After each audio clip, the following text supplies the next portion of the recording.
So welcome back to the Live More with Ray show. We are really excited again to have our special guest, Greg Parsons. And we weren't able to get it all in one show, so we had him come back and sit down and speak with us. Tonight, we're going to talk about finances, and we're going to talk about money. You know, anybody want to talk about money? Because we need to talk about money. Because too many of us are broke. Bottom line is, we're broke.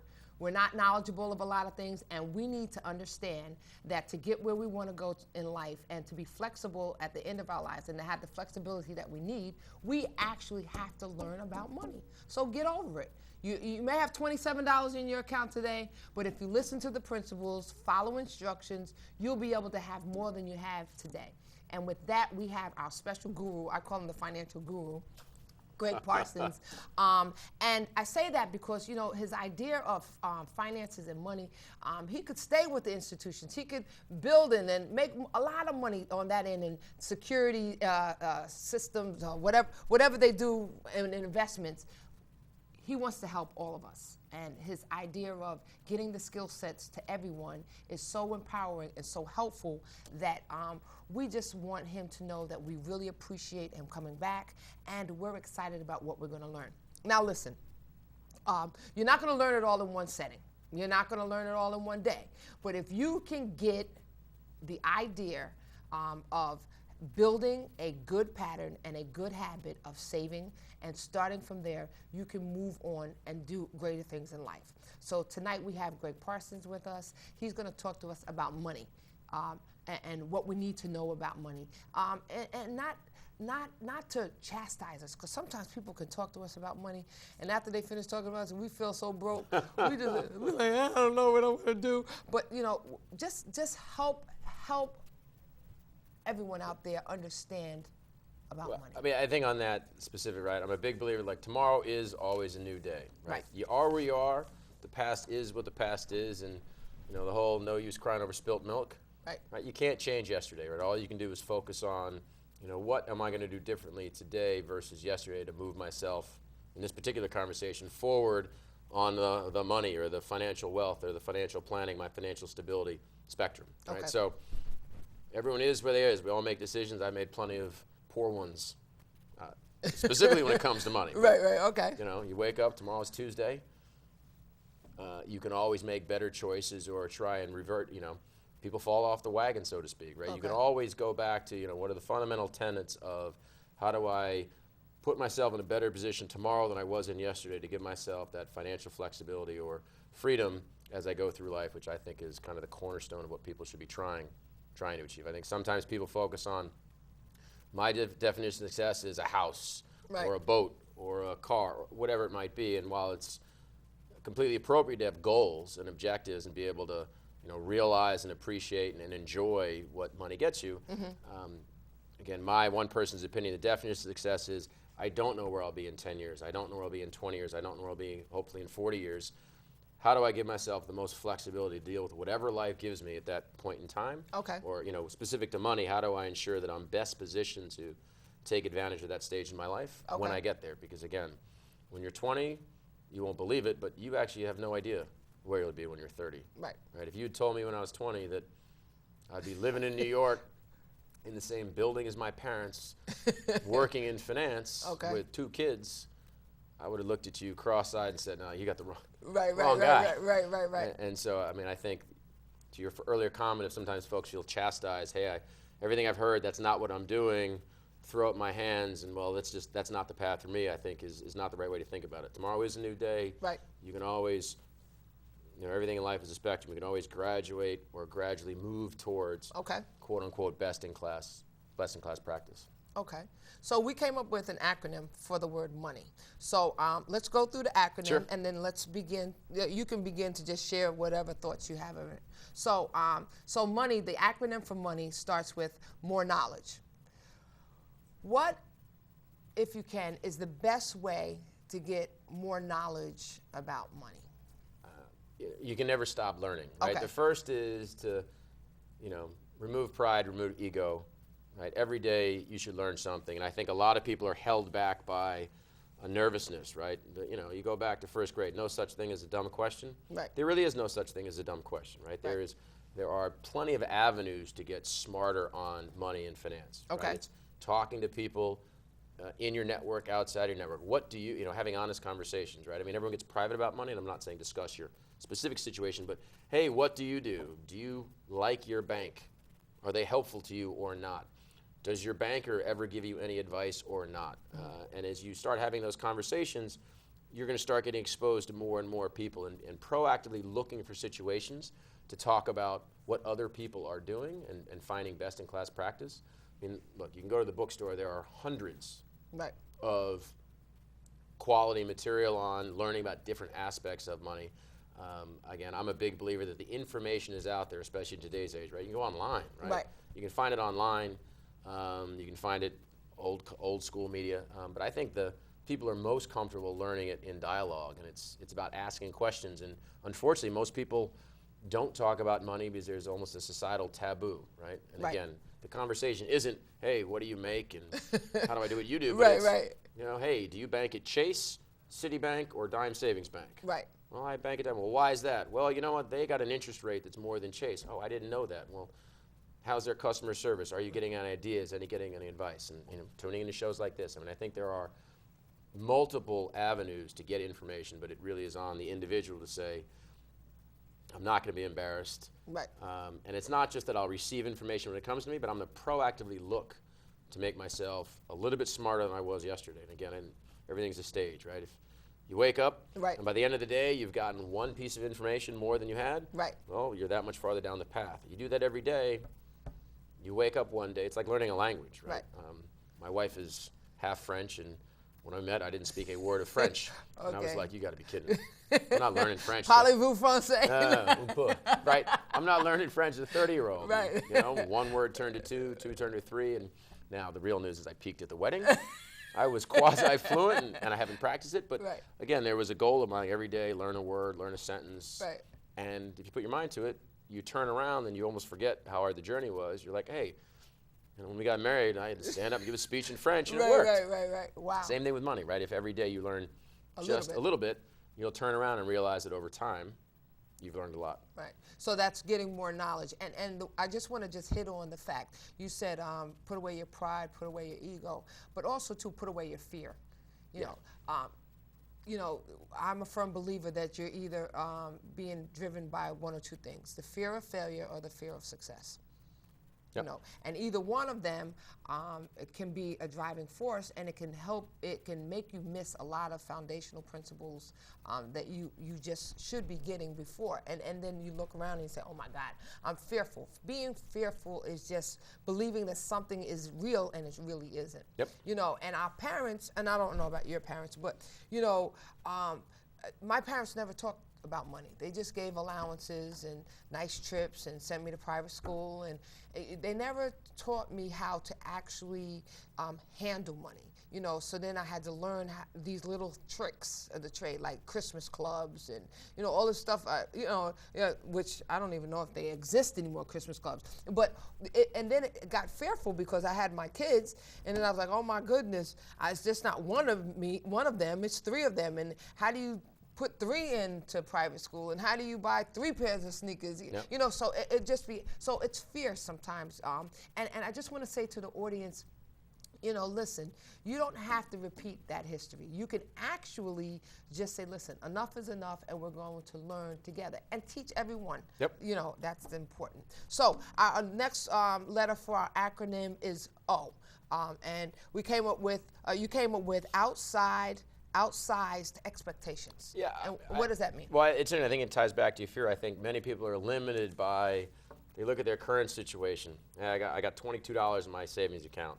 Great conversation, but I can't imagine a world that's outside of, hey, I got too many bills and not enough coming in, and I get stuck in this, focus on the now as opposed to focus on what could be. Right. And by default, they limit their effort and they limit how proactive they are in trying to change the situation.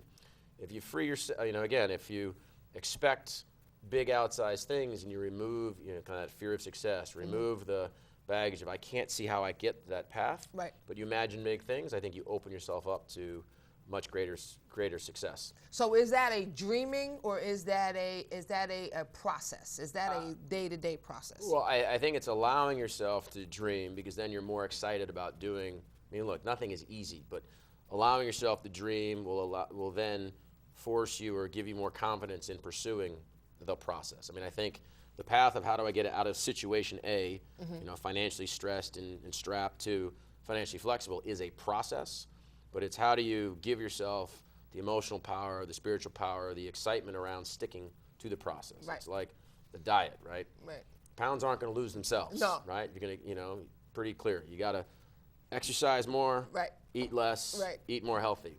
But what gets people excited about, okay, I will go through and suffer through the steps. Well, hey, I can envision myself, A size drop 10. it, size 10, whatever it might be. I can Right. envision myself get there, and now I'm excited, and I'm willing to do the steps. If someone says, I can never see myself losing the weight, well, then I'm not going to put in the work. Right. I'm not going to follow the process to try and achieve that outcome. Right. So it's almost like you said, like the losing of the weight. If you have to lose 100 pounds, don't look at it at 100 pounds. You can actually just start with 5. Or Start with one, exactly, one. So that's really powerful. And the expectation of knowing that, you know what, when I get to the 1, then it could be a 2, and then it could be a 5. So yeah, that's excellent. So I like this next letter, N. No ceiling. Yeah. No ceiling. And you have a word for that, right? Is it a word or an acronym? Well, or? it's an acronym. So I have one of the businesses I own. Again, we are all about, again, individuals discovering their potential, right? The business discovering its potential, and it's ceiling and visibility unlimited. It's a pilot term, military term. Okay. Basically means smooth sailing, and there's nothing to stop standing you. in your way, right? I think when it comes to financial health, every day is a journey, and every day you should be a little bit farther along than you were the day before, and there's nothing that should stop you on that path. Right. I mean, whether it's I need to get a little bit smarter than I was before, I need to get a little bit more financially secure, I need to give myself a little bit more flexibility. Right? There aren't any constraints other than how much work, time, energy, and effort you're going to put into it. Right. And I'm sorry, I got a little distracted. You said financial health. How awesome are those two words together? We're always looking at our blood pressure. We're always checking our glucose and our blood sugar. We're always checking all kinds of things, and we're going to the doctor, and we do it on a regular basis. And very often, we skip the financial piece. So our financial health is pretty shaky. Some of us are critical. Some of us are on respirators. I mean, that kind of thing. So it's really empowering to hear that we need to have a wellness in our financial area of our lives. That is awesome. Your no ceiling. I know. Listen. Every time I hear the no ceiling piece, it's like smooth sailing. Yep. It gets me motivated to say, you know what, I can do this. You know what, and like $10 or 10% or whatever I need to get that habit going that we talked about earlier. I need to really, really understand that I can do this. And it's an individual thing at first. It's a confidence level. It's and it may be a little scary at times, but I learned to do things in failure. Yeah. I mean, in fear. So that's excellent. Yeah, so and also hopefully it builds, right? It's like you just said, it's a solo thing at first. Right. But if you go back to the first part, which is more knowledge, right? On day 1, you're seeking knowledge. Right. Well, hopefully on day 10, you're imparting a little bit of knowledge, right? Wow. And what was an individual journey on day 1 is a household journey, it's a community journey, right. And it builds, right? Because it's definitely a self-reinforcing cycle in terms of knowledge, access, empowerment. So I think folks should look past that. Day 1, I got to jump off the bridge myself, a little scary. But, right. A year later. But not only that, you tie a knot and someone else jumps with you, and it becomes an awesome thing. And then we have the E, empowerment. Can you speak to the idea that you really want to get the skill sets of financial health to everyone? Yeah, again, I think day job is, we manage money for a wide swath of clientele, ranging from the largest of the large, the institutions, down to the individual. And I think outside of the day job, which is how do you turn that $1 into $2 into $3, it's kind of how do you support providing access and information, right? Whether it's Semper or other firms, to folks that might not have traditionally had access, right? How do you empower them to think about their financial health, their financial well-being, think about their plan, and then step 3, think about their investments for folks that traditionally either wouldn't have had the capacity, the mindset, or frankly, the information to be having those conversations. Right. And you know, the idea of investments really boggles my mind because not only don't we teach about money, we really don't teach about investing. That is like investing. What does that mean? You know, someone's wearing a vest. You know, that's so many responses. So, and then the last letter is Y. Y being you, and you, the audience, you, the person that is going to have to take that step of getting your life together. It's almost like the power of the self, so to speak. And I believe in a higher power and God and all that. But what are some of the skill sets that a person may want to begin to look at to start? Well, again, I do think, as we mentioned, right, there's a patterns, there's a knowledge piece, right? Well, first there's a desire piece. Right, the desire, right. I want to make a change, right? And I will empower myself to make that change incrementally, right? I don't need to solve it on day one, but there needs to be the desire to move from where you are to where you want to be, and understand that, look, it's a long journey. It's a slow journey. Be patient. There is the knowledge piece, right? Well, how do I help myself on that journey? I should be actively trying to improve myself through knowledge. And then, as we've discussed, frankly, there's no secret sauce, right? There's patterns and habits, right? There are certain things that everyone should do, hard stop, period, right? No exceptions, no excuses. Right. No exceptions, no excuses. Period, right? All right. Patterns and habits. And that is, if you're making X, you should be saving some percentage of X. Okay. 1%, 5%, 10%, right? Number is going to be different over life, but you should be establishing the pattern of forcing yourself to acknowledge that financial flexibility is my end goal. The only way to get there is to save money. Understanding that life changes and sometimes I can save more or less, but anything you've done every week for the last 10 years, you're going to continue to do. Right. Everything that you haven't done because, well, this is the year that I'm a little stretched, or this is the year I got to buy a house. There's always a reason to not save. Right. So you can either be the person who forced themselves into the positive pattern or the person who forced themselves into the negative pattern. Right. So I think when it comes to you and empowering you, there are a few fundamental building blocks that, without having them in place, the rest of the conversation is moot.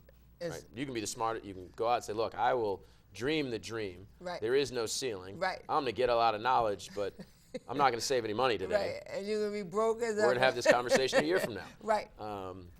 And whether it's saving a little bit, kind of on a consistent basis, the act of budgeting. Again, we've discussed budgeting is a scary word. It's quite simple. If I make 100 and I drop 10 away because that's what I'm saving, I have 90 to spend. Right. What do I have to get up tomorrow? Right. Food, shelter, clothing. What would I like to have because it's important to me? Money for kids in school or money for my kids. Right. And what do I just kind of want to have because it's cool? Right. And guess what? All right, you take the 90 in this scenario and you knock out the must-haves, you have a certain pool left. Right. And when you're talking, we talked about the last time we were together, we talked about the person between 20 and 30. Let's talk about the 30 to 40 person. What should they be doing? I mean, where should they? There's some tenets that are almost true. Again, I'm a big believer is yesterday was yesterday, tomorrow is tomorrow, and you can always you can always improve your situation in life, even incrementally, between yesterday and tomorrow, right? It's what decisions will I make when I wake up tomorrow that are going to move me closer to that path. So I think at some level, same advice applies, right? 20, 30, 50, 70. Okay. Now, as you get farther along the path, kind of your end state changes. I think what really changes is, what's a must-have versus nice to have versus want to have, and your priorities change on how you might spend what money you have. Maybe I'm saving less because I need to provide more for my family or friends. Okay. Maybe I'm making different decisions with the money I have because I have a different future path. Okay. Right? If you're 20, you can afford to take a little bit more risk, right? Because you've got the rest of your life to make it back. Hopefully, right? yes. You're 60, you probably can't take as much risk because, but again, everything is, I think one thing about finance, it really is all about the you, right? Everyone's got a unique personal situation, right? Okay. So it's individualized. This 40-year-old might look completely different than that 40-year-old. So the advice they get, what they should do, how they think about money kind of Advanced would be nuanced, but the same fundamental tenets apply. Okay. If you're making X, you got to save Y. Right. Hard stop. You have to think about budgeting, and especially in today's world where, access to capital is a little bit too easy. Everyone in there, you can get a credit card, you can get a loan, you can, hey, I want those shoes, I'm buying those shoes. I haven't done the thinking about, can I really afford those shoes? That kind of simplistic concept, when you're 20, it's shoes. When you're 30, it's an apartment. When you're 40, it's a house. When Right. you're 50, it's a boat, right? Right. Same dynamic applies. What am I making versus what do I have to spend, and ensuring that that's in balance so that I'm not forced into a situation where I'm not the one in control, right? When the credit card debt is overwhelming and you're like, I don't know how to make ends meet, right? You've lost control of the situation. Versus someone who says, look, I'm being proactive, and here's how I'm mapping out my financial future. So if you have someone that's actually lost control, I don't know how many of our viewers have lost control. Do you have any words of wisdom of just maybe one or two things that they could think of to outside of the box? If you lost control, first and foremost, cut the daggone card up. Like, please, don't put it in your pocketbook when you get out the door. You don't need to spend anymore. I think there is, again, to the fear, right? A lot of folks, hey, I'm going to do the groundhog thing, right? Hopefully it'll go away. Right. There are, now I'm not one of them, Okay. but there are professionals out there that almost anyone can have access to that can help folks who have really lost control on how to manage the current situation. Okay. Two, stop, got this advice early, especially the Marine Corps. If you're in a hole, first thing you do is just stop digging. Right. Like, Just stop. You're not getting to China, right? Just stop digging, right? Okay. The way to stem the bleeding is you first stop. Right. And then I do think some of the fundamental principles, like folks can feel like they're in a hole and it's overwhelming because they're looking in the moment. They kind of, you step back, forest for the trees. A lot of times you're not in quite the hole, right? There's always pressures in life. Right. But you're not, sometimes that hole, you can help mitigate it just on carefully reviewing what you are doing. Right. Again, right, redefining that what's a must, what's a want, what's a nice to have. Right. So redefining it could be one, and I liked what you said. Sometimes you have the pressure. Sometimes you're not in a hole. It's just the pressure of life that you just really need to maintain the disciplines that you have, and just say, listen, don't go right. Just keep going straight. And a lot of times people buckle under that pressure because they want those shoes, or they want that car, or they have to. You know what I mean? So it's really empowering to hear that. You know what? Sometimes you're not in a hole, but don't create a hole. Sure. Just stop at this point. Great. So listen, we have a few minutes left. Speed round. It's my favorite part of the show. Oh my goodness, I can't believe it. Like what happened? And they're looking at me like we really have a few minutes left. So, in all of your achievements, what was your most favorite achievement? Well, being a relatively new parent, right? Watching my kids every day, right? Okay. Not that I can be, you learn quickly, right? They're not really yours. You're just kind of renting You're them for a while, and you're managing, managing them. So they're their own right. people, it's their own achievements, but I definitely wake up with a massive smile on my face every time you watch one of their life accomplishments. I think, at least professionally, I think what I'm most proud of is we had talked about mentorship kind of at every stage in my career, starting from the Marine Corps all the way through today. I've always been able to, find people that I respected and kind of wanted to be like, and earned, what I'm most proud of is then have turned around and earned their trust, their respect. Wow. So they've wanted to help pull me along. I'm Right. a big believer in the mentorship model, and it's two-way street, right? You've got to identify who you want to quote unquote be like or support and work for. But then, and I think a lot of people hear that a lot and don't I figured out I want that person to be my mentor. Well, you then have to put in the time, energy, work ethic, et cetera, to convince them that you're the one they should be pulling up. Exactly. And so as I look back across my career, I can point to specific people at each stage where I've been able to build that rapport and deliver on enough of what they saw in me so that they were willing to reach down and pull turn me around back. and help you out. Wow. That is awesome. And we have another question. Besides parents. Besides parents. Besides That's a parents. curveball. No, that's a curveball. Besides parents, who's your greatest influence? I'm going to duck under some institutional. I'm going to answer with institutions as opposed to people. Okay. In that, post Princeton, spent some time in the Marine Corps, and overly simplified to say, it was defining experience of my life, hard stop.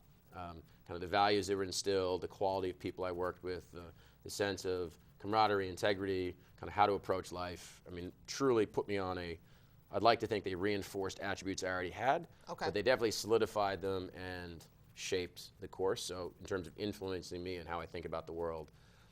And then professionally, I was fortunate. I spent about 8 years at McKinsey & Company, a large consulting firm that has a huge focus on employee development. Again, great sense of teamwork, smart people, they do things with integrity. And so as I think about how I interact professionally, I, like a lot of former military guys, at first struggled a little bit with the transition. Right. Hey, look, I was an officer in the Marine Corps. I tell you to move. Right. And hurry up and you're move. at your new job, and the IT guy's like, move. Who are you talking to? I'm moving on my own time. So I think professionally, in terms of influences, my experience at McKinsey really kind of helped redefine and augment what I had learned or who I was and shape me. Okay. So right. I'll duck from that's individual okay. names to some institutions. That's okay. Okay, all right, fine. That's okay. That's okay. So listen, we have 2 minutes left. Burning thoughts. Burning thoughts. Okay, that's harder than the.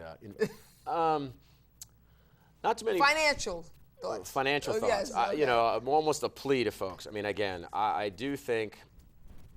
Again, as a firm, we've historically spent most of our time with institutions. I think our trying to penetrate or bring our knowledge base down to the individual is an initiative that we've been working on 1.5 years, 2 years. So we are slowly making traction. But what's becoming more and more apparent is there is a huge gap in knowledge, in access, in comfort with discussing money, finances, investments. Right. And while I think the finance community can do a better job about providing access, I'm a big believer, and it comes down to the why in money, the individual and their responsibility, right?